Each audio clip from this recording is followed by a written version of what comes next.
again, everyone. Mike here, coming at you from Badlands Paintball. Today we actually got some requests for tech videos, and the most recent request was for a tech video for the new Tippmann Cronus. Very easy to tech, definitely. And you know what? It's an incredibly durable marker, so it's not going to take a lot of maintenance, but it's still very important to know how. So we're going to open up this marker and just show you exactly where your O-rings are, where you're going to have to apply some oil, and where you should make sure everything is nice and clean. So to get things started, you're obviously going to want to have your Tippmann Cronus out in front of you. You're going to want a nice big workspace to sit at. Make sure you have your Allen keys, some oil, as well as your manual. Once you have all that, you're good to go. We can get started. Come on closer. Alright guys, so let's dive into this marker here. Some of the first things that we're going to want to do before pulling out any of the screws, we're just going to want to quickly remove our A5 threaded barrel here. That's just going to give us a little bit more room to maneuver overall. Just get it right out of the way. So we'll shift that off to the side. Alright, now let's take a look here. Looks like we're actually going to have to remove the front grip as well, as that is actually holding the clamshell together even after we loosen off everything else. So our front grip can come off. Done, done. Alright, now essentially how this marker is set up is there's going to be this massive clamshell on either side, and it's split right down the middle. So this entire half of the marker is going to come completely off. This half is going to stay attached to your valve assembly in the middle there and kind of hold everything in place. So we're going to want to remove all of these outer screws, and that should allow us to open our marker completely up. So we'll start at the front here and twist these all the way out. Alright, so last one here. Unscrew that, and push it out from the back side. Okay, so I've got all my Allen keys out. Now, I've got two different lengths that you guys can see right here. We've got some shorter ones and then four longer ones. The four longer screws I have separate, they're all based around the grip frame. So, one in the rear, one right in the middle there, one in the base, and one just off to the side. So those four are the long, your short go all the way across the top, and then the two in the base. Now, before we can completely open up this gun, we have one more screw that we need to take out, and that is right here. And that's going to take a Phillips screwdriver, so make sure you have a Phillips screwdriver ready, and you can twist out that final screw. So before we open this marker completely up, we just have to remove this little rubber nubbin here that's on top of our caulking handle, because that actually keeps us from opening up the entire clamshell itself. So I'll put that off to the side there. Now you're going to want to very gently remove this clamshell because on the inside here you do have a few springs that can end up popping out if you're not paying too close of attention. So one spring is going to be the trigger return spring, which is located right here. And the other spring is going to be your sear spring, which is located at the top here. Now that pushes your sear back up into place to catch your rammer when the rammer is on its back stroke. So you're going to want to make sure that trigger's in place, that spring is in place, as well as your spring for the trigger. Now we can see right here we've got our air transfer tube, and it's going between the ASA and our actual valve in the middle here. We've got our rear hammer, as already mentioned. There is a buffer O-ring in the back that can occasionally be replaced, so keep in mind that that might have to be replaced at some point. As I said, your rammer, and you've got your front bolt up here as well as your detent. So the most common area that you're going to be getting paint is going to be in this front bolt area, the entire breech. Now to gain access to that area, we're just going to want to twist our bolt over to the side, and that's going to twist our rammer a bit. The rammer and the bolt are attached by a linkage arm across the top here. So by shifting our front bolt, we also shift our rammer, and then at that point, once they're moved up and out of the way, we can actually take out our linkage arm there and put that off to the side. Now the linkage arm is removed, you can actually shift this bolt around at will. With that bolt pulled back, we actually can remove our barrel adapter there, and we can remove our bolt at that point. The bolt will just slide right off the front.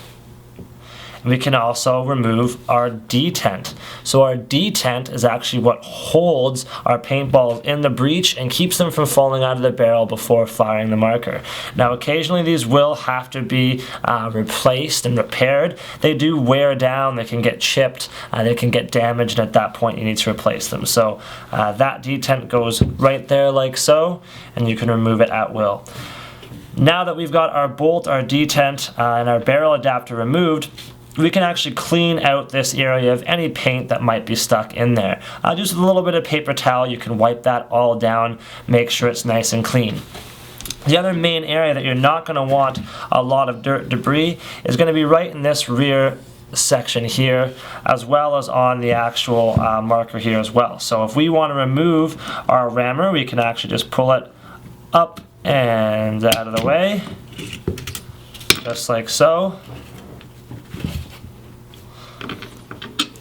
And that's going to be your cocking handle there. So make sure you keep track of that cocking handle. Occasionally, this will have to be, your rammer I should say, will have to be cleaned, will have to be maintained. Make sure that the single O-ring on this rammer is oiled. So really there's 3 main O-rings in this marker you're going to want to keep oiled. You've got one in your valve. I'll show you how to oil that in a second. You've got one on your front bolt and one on your rear rammer. So just those O-rings need to be oiled. You do not have to cover the entire marker in oil by any means. So just that front rammer, and you should be, or that rear rammer and that front bolt, and you'll be good to go. You should note that there's another piece on the inside of your rammer there. So make sure you keep an eye on that. Make sure it doesn't go anywhere. So you can shift that right off to the side once you're done looking at it. Perfect. At this point we can check to make sure that our rammer spring here is in good condition, as well as its pin. Those are actually going to help guide that rammer as it slides back and forth. So you want to make sure those are in good condition. And you can see your buffer O-ring there as well, and make sure that's in good condition. Once those pieces are out of the way, you can actually run your paper towel down the inside of here, make sure there's no dirt and debris. Your back block there can come off too. You can shift that right off and actually pull your rammer right out the back there as well. That should help you from catching up too much on any of the rear assembly here, your sear and your sear spring. So now that we know that we have all of our rear end clean here, we make sure that there's no dirt or debris, we can actually slide back on our block in the back there. Actually, we'll stick in the rammer first. So remove that block. Make sure your rammer actually has a clean hole right through it. That inside piece can actually shift around and make it so you can't actually see through.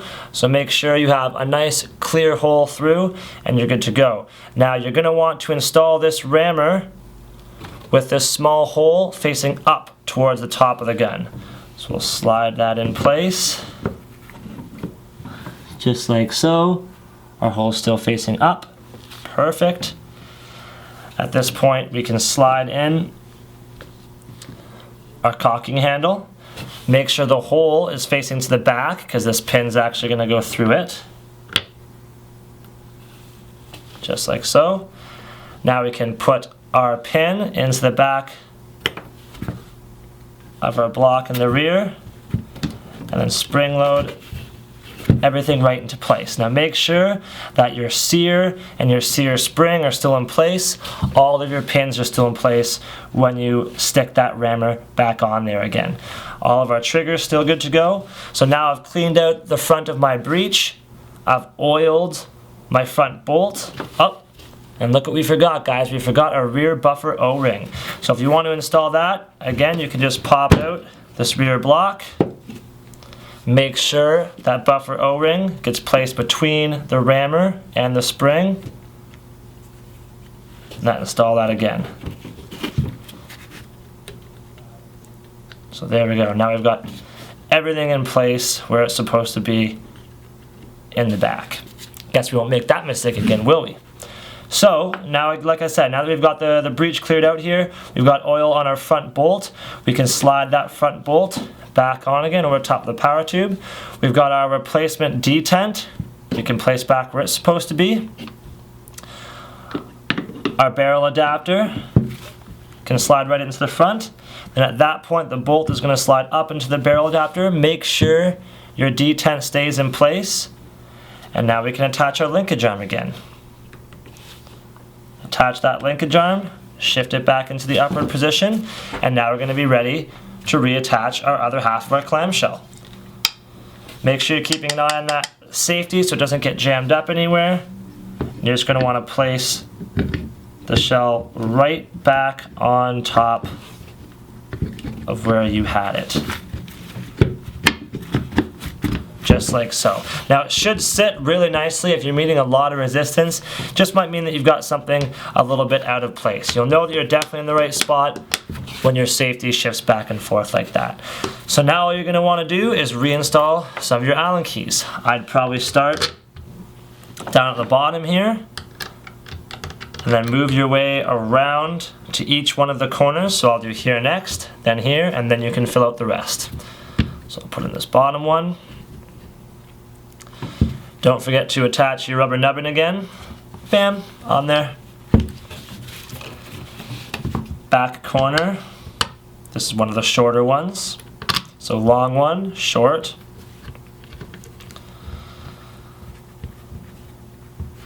One more short in the front, bottom, opposite corner.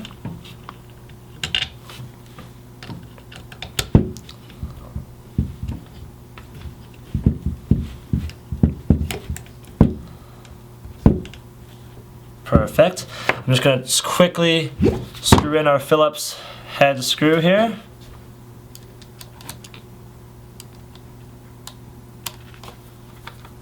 Just like so.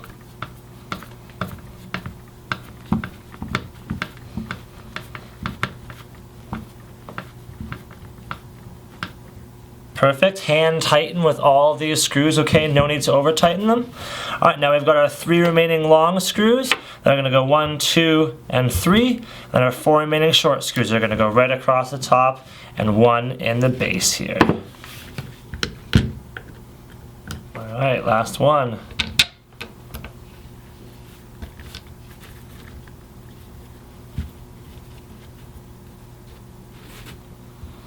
Alright, those are done, so all of our Allen keys are back together. At this point you can test your marker, make sure that everything kicks, so you can pull it back, pull the trigger, everything should cycle nice and smooth. At this point we can reattach our grip.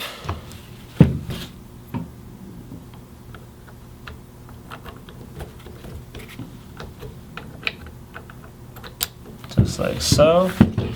And screw it in from the back. And then after that, you thread on your barrel, and everything is ready to rock and roll. Bam, get our A5 thread barrel back, and slide that on there. And then with your nice clean gun, you can go mark up some people and make them nice and dirty. Alright everybody, so at this point your marker should be nice and clean. You should have been able to switch out your detents in the front. You're going to know where to make sure that you don't have any sort of dirt or debris in your marker. You're also going to know where all of your Allen keys are, where to oil them. So this should be really helpful for you guys. Always remember that a clean gun is going to be a much more accurate one, and it's going to last that much longer. So make sure you keep your marker nice and clean, and it's just going to help with its durability in the long run. So now that you guys have your paintball gun nice and clean, you should be able to get out and play some paintball. But before you do, if there are any other questions you have about your paintball gun, or maybe you need somebody in person to show you what to do, come on into any of our 9 locations across Canada, okay? There's going to be somebody, guys or girls, in that shop that's going to be able to help you guys out with any questions you have. Now, while you're online right now watching this video, make sure you go check out our Facebook and Twitter Twitter pages. Lots of promotions going on there, and the Facebook page seems like a fun place to go on, talk about anything paintball that you want to. There's always lots of fun stuff going on there. And while you're watching this YouTube video, of course, make sure you click the like button there, and tell us what you want to see next. Okay, guys, we really want to get you guys involved. Tell me what you guys want to see. We'll be able to make it happen. So definitely check that out too. And guys, most important thing of all, as I always say, once your marker is nice and clean, get a paintball gun in your hands and get on out there and play some paintball. Hope this video helped, guys. Later.